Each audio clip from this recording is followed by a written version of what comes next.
പഞ്ചാഗ്നി മധ്യേ തപസ് ചെയ്താലും ഈ പാപകർമ്മത്തിന് പ്രതിക്രിയയാകുമോ? 3 പ്രതികളുടെ ജാമ്യം നിഷേധിച്ച ഉത്തരവിൽ ഹൈക്കോടതി ഉദ്ധരണിയാക്കിയത് സിനിമാ ഗാനത്തിലെ ഈ വരികളാണ്. ദേവസ്വം ബോർഡ് മുൻ പ്രസിഡന്റ് എ പത്മകുമാർ, മുൻ administrative officer Murari Babu, jewellery ഉടമ ഗോവർദ്ധൻ എന്നിവർക്കാണ് ഹൈക്കോടതി ജാമ്യം നിഷേധിച്ചത്. അതേസമയം 90 ദിവസത്തിനുള്ളിൽ കുറ്റപത്രം സമർപ്പിക്കാത്തതിനാൽ ഉണ്ണികൃഷ്ണൻ പോറ്റിക്ക് കൊല്ലം വിജിലൻസ് കോടതി ജാമ്യം അനുവദിച്ചു. അതിനിടെ ശബരിമല സ്വർണ്ണക്കൊള്ളയിൽ ഇഡി നടപടികൾ കടുപ്പിച്ചിരിക്കുകയാണ്. പ്രതികളുടെ വീടുകളിലും സ്ഥാപനങ്ങളിലും നടത്തിയ പരിശോധനയിൽ ആകെ 1,30,00,000 രൂപ മൂല്യം വരുന്ന സ്വത്തുക്കൾ കണ്ടുകെട്ടിയെന്ന് ഇഡി അറിയിച്ചു.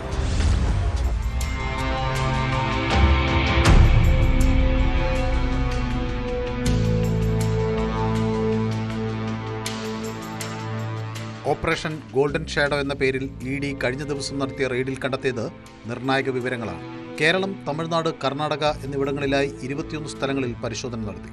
പ്രതികളുടെ വീടുകളിലും സ്ഥാപനങ്ങളിലും നടത്തിയ പരിശോധനയിൽ ആകെ 1,30,00,000 രൂപ മൂല്യം വരുന്ന സ്ഥാവര വസ്തുക്കൾ കണ്ടുകെട്ടിയെന്ന് ഇഡി അറിയിച്ചു. തിരുവിതാംകൂർ ദേവസ്വം ബോർഡിന്റെ മുതിർന്ന ഉദ്യോഗസ്ഥൻ, മുൻ ക്ഷേത്ര ഭാരവാഹികൾ, സ്വകാര്യ സ്പോൺസർമാർ, ജ്വല്ലറികൾ എന്നിവർ ഉൾപ്പെട്ട ആസൂത്രിതമായ ക്രിമിനൽ ഗൂഢാലോചനയുമായി ബന്ധപ്പെട്ട് ക്രൈംബ്രാഞ്ച് കേസ് രജിസ്റ്റർ ചെയ്ത 2 എഫ്ഐആറുകളുടെ അടിസ്ഥാനത്തിലായിരുന്നു ഇഡി അന്വേഷണം. ക്ഷേത്രത്തിലെ മറ്റു സാമ്പത്തിക ക്രമക്കേടുകളുടെയും അഴിമതിയുടെയും സൂചനകൾ അന്വേഷണത്തിൽ പുറത്തുവന്നിട്ടുണ്ട്. ക്ഷേത്ര വഴിപാടുകളും ആചാരങ്ങളുമായി ബന്ധപ്പെട്ട ദുരുപയോഗവും ഇതിൽ ഉൾപ്പെടുന്നു. ഇവയും കള്ളപ്പണം വെളുപ്പിക്കൽ നിരോധന നിയമത്തിന്റെ കീഴിൽ പരിശോധിക്കുന്നതായും ഇഡി വ്യക്തമാക്കി. സ്വർണം പൂശിയ പുരാവസ്തുക്കളെ ചെമ്പ് പ്ലേറ്റുകളായി മനഃപൂർവ്വം തെറ്റായി രേഖപ്പെടുത്തിയിട്ടുണ്ട് എന്നും അതുവഴിയാണ് അവ അനധികൃതമായി നീക്കം ചെയ്യാനും സ്വർണം വേർതിരിച്ചെടുക്കാനുമുള്ള നീക്കങ്ങൾ നടത്തിയിട്ടുള്ളത് എന്നും ഇഡി കണ്ടെത്തിയിട്ടുണ്ട്. സ്വത്തുക്കൾ മരവിപ്പിച്ചതിനു പുറമെ ചെന്നൈയിലെ സ്മാർട്ട് ക്രിയേഷൻസിൽ നിന്ന് 100 ഗ്രാം വരുന്ന സ്വർണ്ണക്കട്ടിയും പിടിച്ചെടുത്തു.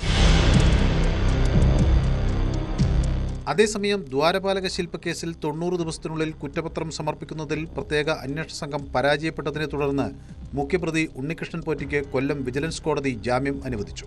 എന്നാൽ കട്ടിലപ്പാളി കേസിൽ റിമാൻഡ് കാലാവധി തുടരുന്നതിനാൽ പോറ്റിക്ക് ജയിൽ മോചിതനാകാനാകില്ല. ഒക്ടോബർ 17-നാണ് ഉണ്ണികൃഷ്ണൻ പോറ്റിയെ പ്രത്യേക അന്വേഷണ സംഘം അറസ്റ്റ് ചെയ്തത്. ജാമ്യഹർജിയിൽ വാദം കേട്ട കോടതി കുറ്റപത്രം സമർപ്പിക്കാത്തത് ഗുരുതരമായ വീഴ്ചയാണെന്ന് നിരീക്ഷിച്ചുകൊണ്ടാണ് ജാമ്യം അനുവദിച്ചത്. മുരാരി ബാബുവിന്റെ ജാമ്യഹർജിയും അടുത്ത ദിവസം വിജിലൻസ് കോടതി പരിഗണിക്കും. മുരാരി ബാബു അറസ്റ്റിലായി 90 ദിവസം കഴിഞ്ഞിട്ടും SIT കുറ്റപത്രം സമർപ്പിച്ചിട്ടില്ല. ഇത് ചൂണ്ടിക്കാട്ടിയാണ് ജാമ്യഹർജി സമർപ്പിച്ചിരിക്കുന്നത്. ഇതിനിടെ ദേവസ്വം ബോർഡ് മുൻ പ്രസിഡന്റ് എ പത്മകുമാർ, മുൻ administrative officer Murari Babu, jewellery ഉടമ ഗോവർദ്ധനൻ എന്നിവർക്ക് ഹൈക്കോടതി ജാമ്യം നിഷേധിച്ചു. ദ്വാരപാലകപ്പാളി, കട്ടിലപ്പാളി കേസുകളിലെ ജാമ്യാപേക്ഷയാണ് തള്ളിയത്. കവർച്ച ചെയ്ത ബാക്കി സ്വർണം എവിടെയാണെന്ന് വിധിന്യായത്തിൽ ഹൈക്കോടതി ചോദിച്ചു. ശബരിമലയിൽ നടന്നത് കൂട്ടക്കവർച്ചയാണ്. സംഭവത്തിൽ കൂടുതൽ പ്രതികളുണ്ടോ എന്ന് അന്വേഷിക്കണം. SIT കണ്ടെത്തിയ രേഖകളിൽ നിന്ന് കൂട്ടക്കവർച്ച പ്രഥമദൃഷ്ട്യാ വ്യക്തമാണെന്നും സിംഗിൾ ബെഞ്ച് നിരീക്ഷിച്ചു.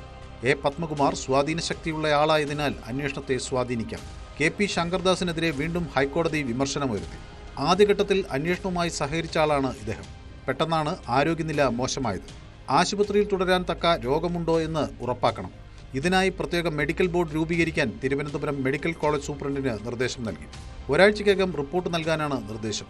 ഡിസംബർ 5 മുതൽ 19 വരെ അന്വേഷണത്തിൽ വീഴ്ചയുണ്ടായെന്നും വിധിന്യായത്തിൽ ഹൈക്കോടതി ആവർത്തിച്ചു. വിവിധ ബ്യൂറോകൾക്കൊപ്പം ന്യൂസ് ഡെസ്ക് ന്യൂസ് 18.